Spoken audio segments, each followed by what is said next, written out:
silakan. Izin bertanya Bu, apakah ada orang yang memiliki 3 gaya belajar tersebut Bu? Oh baik, ya orang di sini Pak akan menjawab. Orang kadang ada yang memiliki ketiga gaya belajar tersebut, tetapi kan dari ketiga itu ada yang lebih dominannya, gitu kan? Tetapi kalau ketiga-tiganya itu ada, gitu. Cuman yang lebih dominannya lebih kemana, gitu kan? Pasti saat di antara orang itu, di antara ketiga gaya belajar itu, dia ada yang lebih dominannya ke kinestetik atau visual atau auditori, gitu. Apakah ada lagi yang ingin ditanyakan? Ya, silakan. Ada?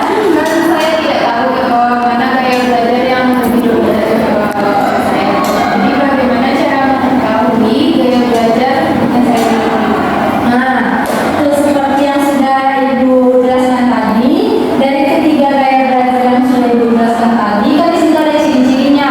Nah, dari ketiga ciri-ciri yang disebutkan tadi, di manakah ciri-ciri yang lebih dominan gaya belajar Anda gitu? Dari ketiganya itu, apakah Anda lebih suka yang praktek-praktek? Berarti Anda lebih ke kinestetik. Jika Anda lebih memahami materi secara melihat atau yang dilihat atau dicontohkan, itu berarti Anda lebih ke visual. Oh ya, silakan Anda. Bukan saya tidak mengetahui bagaimana gaya belajar yang sesuai dengan saya.